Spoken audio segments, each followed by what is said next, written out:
बक बक पंख पलाश चित चिरचिरी खीर खिखिर संग सलहेश अनहेर बाट के पुजारी मैथिल और मैथिलानी अपने तमाम अबाल वृद्ध के मिथिला टीवी में हार्दिक अभिनंदन अछि।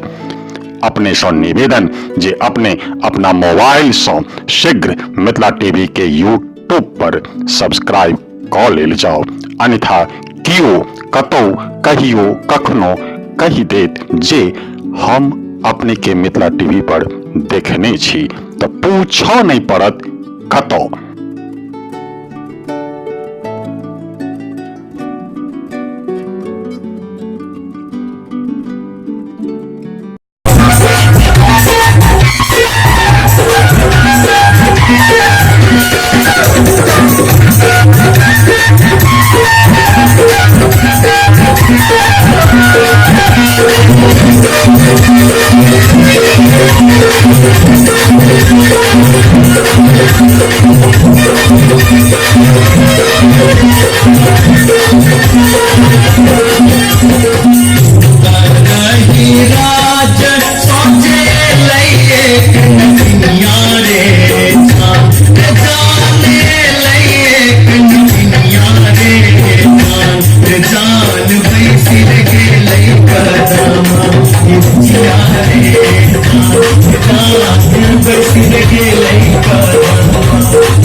सुंदरी अपन नामी नाम के सियारे रे जान नामी नाम के सियारे जान पैर गे लैना तिनके कछिया रे जान पैर गे लैना तिनके कछिया रे कहाँ गेला किया भेला सुनारी पुतवा रे जान सुनारी पुतवा रे जान कोने सुनर गोदना रोते रे जान कोने सुनर गोदना रोते रे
प्रत्यक्षदर्शी जौ अपने के ई वीडियो नीक लागल तो तत्क्षण सब्सक्राइब कैल जाओ। मिथिला टीवी के संपर्क सूत्र अछि 9971362584। पता अछि www.mithilatv.wordpress.com। फेसबुक पर रिक्वेस्ट भेज सकै छी मिथिला MS टीवी। संपादक श्याम सुंदर झा, उप संपादक विभा झा। धन्यवाद।